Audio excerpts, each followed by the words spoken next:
tonight, calling foul. The concerns they were hoping wouldn't happen and were assured wouldn't happen did happen. What led to an abrupt cancellation of last night's Sea Bears game that's left teams and fans scratching their heads. Also tonight, a 14-hour prison break. At 11:30, we had some banging on our window in the front. A tense night in Lac du Bonny after an inmate escapes from Milner Ridge Correctional Center, who was at the center of the manhunt and where he was captured. And later, see, he's moving real quick. He's moving. How a Winnipeg woman is building a playground for butterflies. CTV News. Live from downtown Winnipeg with Taylor Brock. Good evening and thanks for joining us. Private for-profit donation clinic Griffold's will be pausing plasma donation in Canada. It comes after 2 people who donated plasma at its Winnipeg locations died. In a statement to CTV News, the for-profit company says it's pausing plasma operations Friday because of a, quote, unfunded attention that would be using the temporary pause to come up with a framework for future collection services. On Wednesday, Health Canada issued a notice of non-compliance rating for the company's Taylor Avenue location. The federal department says investigations found several compliance concerns that need to be addressed. Griffold said in March that it had no reason to believe there was a correlation between the deaths and plasma donation. And around the same time, Health Canada said the 2 deaths were not connected to the donation itself. It welcomes the operator's decision to temporarily close its collection sites. An unimaginable tragedy has unfolded on a northern First Nation. 2 toddlers are believed to have drowned in a lake Wednesday afternoon. It happened on a Garden Hill First Nation. RCMP say the 2 boys, aged 1 and 2, were brought to the nursing station after being found in a lake by a family member. Both were pronounced dead. Police believe the boys were able to leave their homes and went into the nearby lake. Foul play isn't suspected, but an investigation is ongoing. An officer with the Island Lake Detachment says the incident has devastated the community. It was supposed to be a thrilling start to the Canadian Elite Basketball Finals for the Winnipeg Sea Bears. Instead, confusion and condensation made it on the court. The game 1 tilt in Brampton, Ontario fizzle. CTV's Joseph Bernacki caught up with the Sea Bears faithful and league experts to break down the false start. Damn, watch this.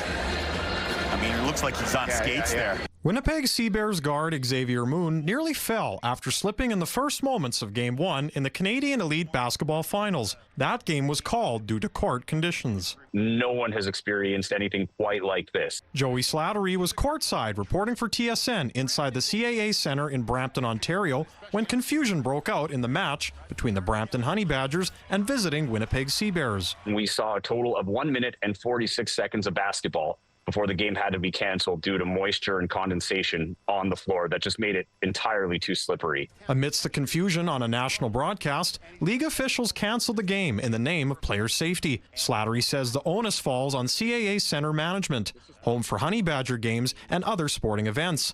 He says an ice surface was placed underneath on Tuesday to set up for an event next week. The Brampton Honey Badgers had asked for them to hold off for at least 24 hours until this game was done so they can play this game without a hitch.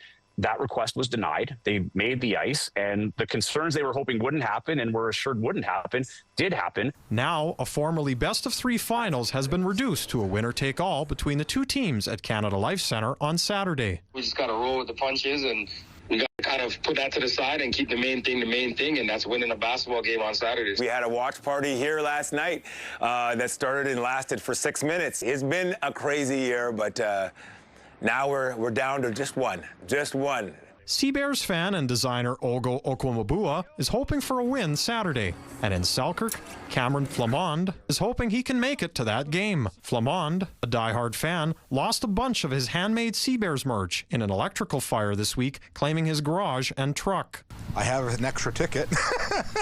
If someone wants to come and pick me up, my wife is heading out of town and she needs the vehicle, so. Joseph Bernacki, CTV News, Winnipeg. A spokesperson from the city of Brampton says significant rainfall and high humidity happening outside while the arena's doors were open contributed to those conditions. And speaking of the Sea Bears, Winnipeg police have now charged 3 security guards for an assault on the team's star scorer. The Sea Bears says Teddy Allen was assaulted and sent to a hospital on August 3rd after allegedly being attacked by security at a nightclub. Officers were called to a bar in the 400 block of Main Street in the early morning hours after learning the 28-year-old was injured during an altercation. Investigators identified and charged 3 guards, aged 35, 37, and 58, with assault causing bodily harm. In a statement released by the team, Allen says he's at home healing and hopes to return to the game in the fall. He didn't go into details about his injuries or what led up to the assault. Winnipeg's mayor wants more options on the table to respond to elected officials facing serious criminal charges. Scott Gillingham says he intends to ask City Council to support lobbying the province to consider changes to the City of Winnipeg Charter. That could include new measures to temporarily remove individuals from committees and boards, mandatory remote participation in meetings, and possibly administrative leave, in addition to a review of eligibility rules for candidates facing charges during an election.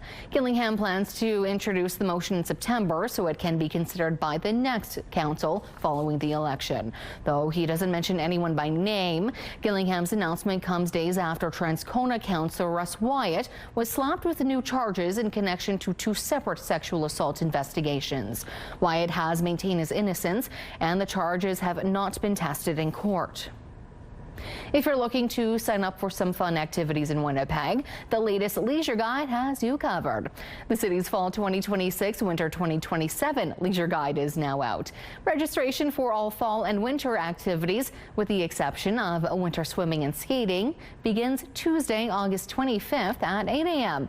There are a number of ways to register, including leisure online by calling 311 in person at any indoor pool during regular hours and other locations, including 395 Main Street. Registration for winter swimming and skating begins December 15th. For the first time in 3 years, WWE is returning to Winnipeg. Tony Rhodes runs into the kick by McIntyre. Off the distraction. The Road to Survivor Series War Games Tour comes flying in from the top rung on October 15th. Expect to see some crowd favorites such as Cody Rhodes, Gunther, and Women's U.S. Champion Tiffany Stratton. Tickets to the show at Canada Life Centre go up for sale next Friday through Ticketmaster.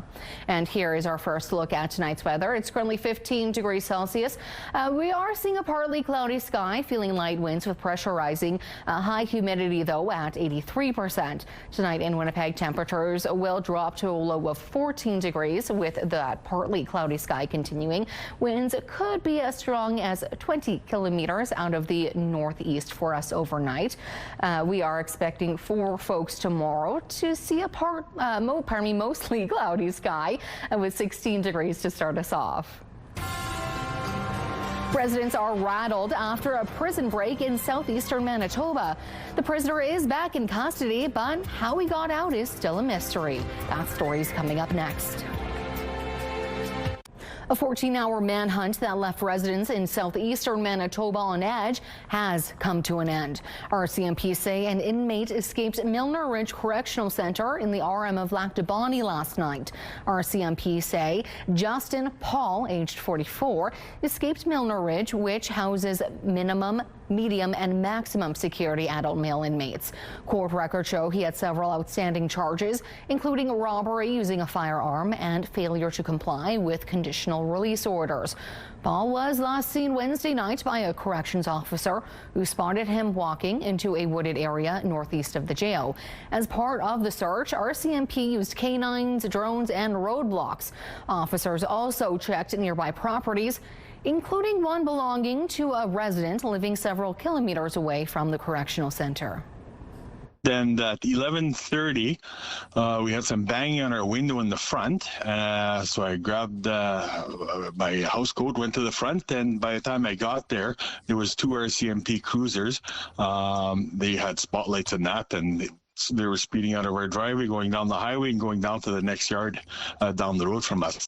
At around 11 a.m. today, Paul was located in Lac du Bonnet, roughly 16 kilometers away from Milner Ridge. He has since been placed back into custody and is charged with escaping lawful custody. We do not yet know how he escaped. A provincial spokesperson says anytime an escape takes place, they conduct an internal review, but it's not clear if the results will be made public. As a reminder, the charges have not been proven in court. A new development in Selkirk is being applauded as a step towards the revitalization of the city's Main Street. And as CTV's Dan Tanaga reports, it's been a long time coming. The sounds of construction ring out on a prime piece of Selkirk real estate that had sat empty for the past 30 years. 1, 2, 3. On Thursday, Selkirk Mayor Larry Johansson, joined by GS Development Group, announced this land would sit vacant no longer. This project is another strong example that Selkirk is open for business. Developer Jay Singh says this build will have 6 commercial units, including a drive-through restaurant. 4 units have already been leased. Hoping some either doctor's office, insurance, or somebody else will come in. We have a couple of food places coming into this place, which this community haven't had. So there will be a lot more opportunities. It's welcome news for the mayor, who has been working to revitalize Main Street. He says he's been trying for decades to breathe some life into this lot. This day, I didn't know if I was going to be around to see it, but I'm so excited that we're here. To make it happen, Johansson says the city made an agreement letting the developer use and enhance a portion of this back lane to allow for the drive-through. They're going to put up a fence for us, la-di-da. Gail Mugman, who lives next door, isn't happy about that. Like, what's a fence going to do for 150 feet of vehicles being there paused and making noise? Well, other residents are just glad to see something finally going up. Well, it's about time. Obviously, not nice to have an empty lot all these years, nothing being done with it. The developer hopes to have the project completed by early 2027. Danton Unger, CTV News, Selkirk. The longtime head of the Manitoba Chambers of Commerce is stepping down. Chuck Davidson is leaving his post as president and CEO September 4th. He's held the position for the past 13 years. Board Chair Vince Barletta thanked Davidson for his service, calling him a tireless advocate for Manitoba businesses and communities. Vice President of Policy and Government Relations Elizabeth Stafiuk will serve as acting president and CEO until a permanent replacement is selected. Drivers in South Winnipeg can expect traffic to be a headache this weekend. City crews are paving one of the area's busiest intersections. Northbound St. Anne's Road traffic will be directed onto eastbound Abinogi-Mikina, and southbound St. Anne's Road traffic will be directed onto westbound Abinogi-Mikina. No left turns or through travel will be allowed for south or northbound traffic. Abinogi-Mikina will be down to 1 lane of through traffic in each direction. Because of this, drivers won't be able to make any left turns onto St. Anne's Road. These detours begin Saturday at 6 a.m. and end Sunday at 6 p.m. Traveling more than 3,000 kilometers from Winnipeg to Mexico is quite the journey for anyone, but it's especially difficult when you're flying on tiny wings. Monarchs do it every year, and the fuel that power their trip is milkweed. As CTV's John Hendricks shows you, one Winnipeg woman has made it her mission to see that they get it. There's something growing bigger in Choo-Choo Rosenblum's garden. And we're not talking about a flower or vegetable she's planted. It's a monarch butterfly caterpillar. See, he's moving real quick.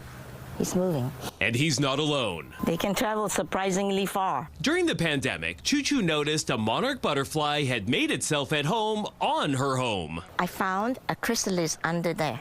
And I spent hours watching this chrysalis become a butterfly. Took photos, videos, whatnot.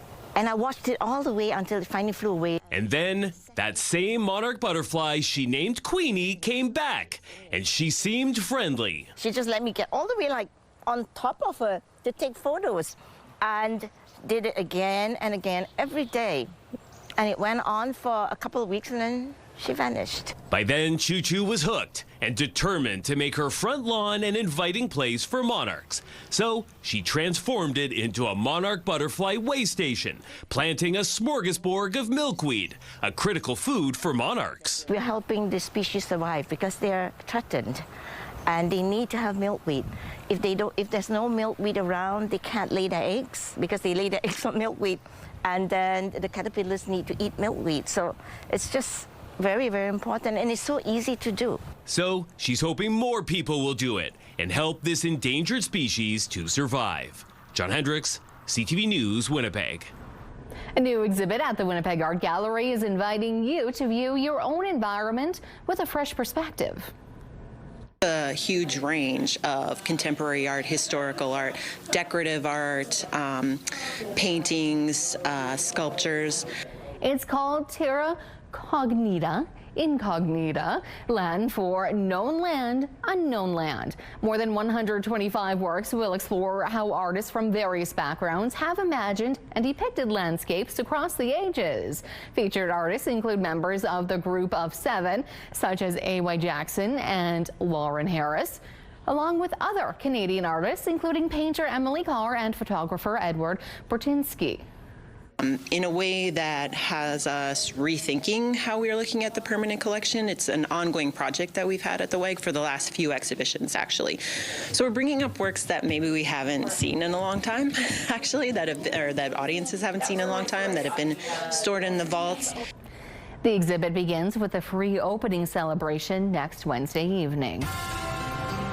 This turtle is back in warmer waters after being washed out to sea.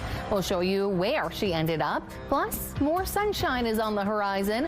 We'll show you how one of the last weekends of the summer is shaping up. Still to come in your complete Skywatch forecast.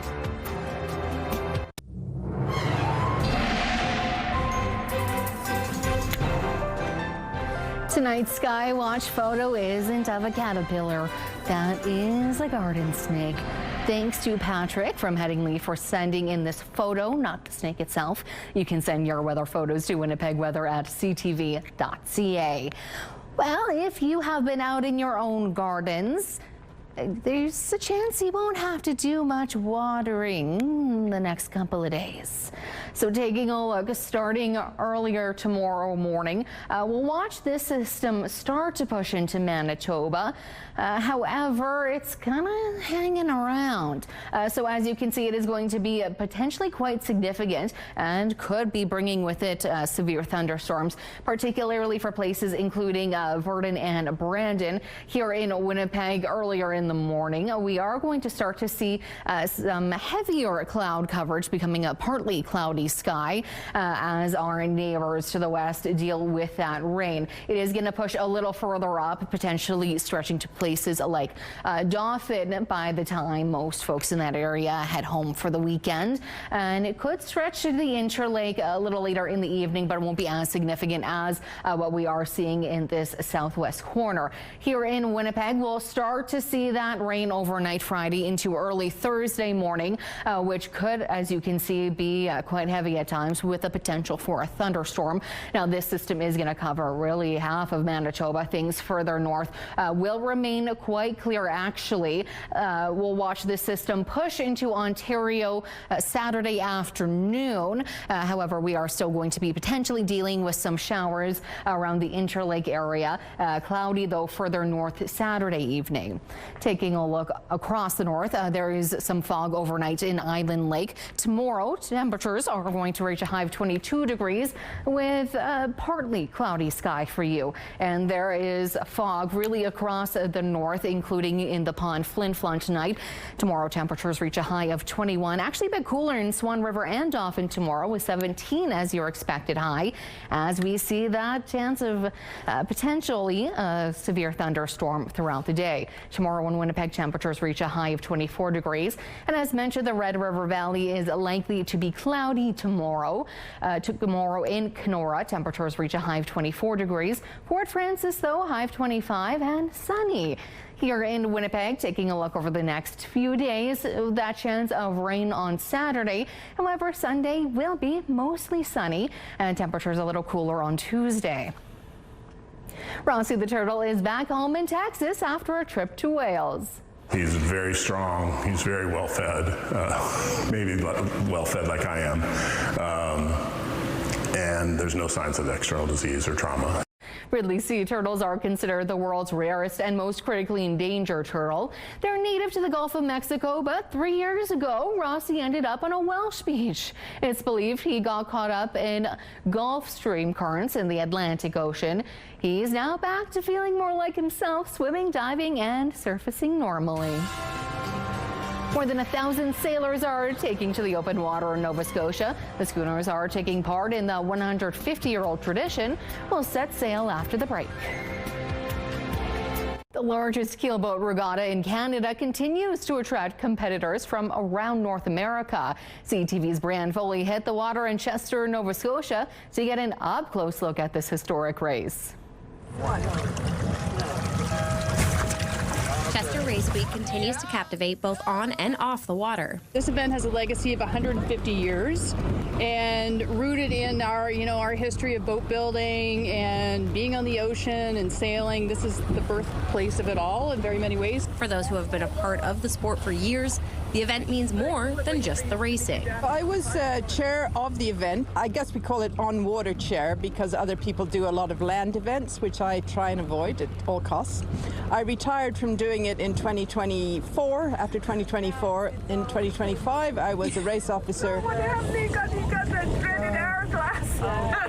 Very much about the competition and the dynamic nature of the conditions and why people love racing in this event, but it's also kind of the ancillary benefits, all the businesses that are benefiting from this and seeing this volume of people come through. A sport that is growing for everyone. But certainly women in the sport is growing. We want women to see themselves as skippers in leadership roles. That all translates across, from beyond the boat into a business setting, boardroom. Which can be seen through the number of participants. I really love to see the Blue Nose class. I think it's 32 boats on the line, to see them all in sequence, taking off together, and you see multi-generational teams of families, you see all women crews. And you have a 40-foot boat, has 12 people on board. Now the Blue Nose usually have, the little Blue Noses, they have 3 crew members per boat. So I think we average it out at about 7. Over the 4 days, Chester Race Week 2026 sees 137 entries, over 1,300 participants from Bermuda, Canada, and the United States. Brian Foley, CTV News, Chester. A park pathway in St. Vital is getting a big makeover. Construction is officially set to begin this month on more than 705 meters of pathway at Brentford Park. The $284,000 project is also set to replace other portions of deteriorated asphalt within the area. It's a good local project, and it'll certainly help out these people. There's a really unfortunate old concrete asphalt bit over here that no one knows if it was a turnaround or a basketball court or what it was, but that's going to be sodded over.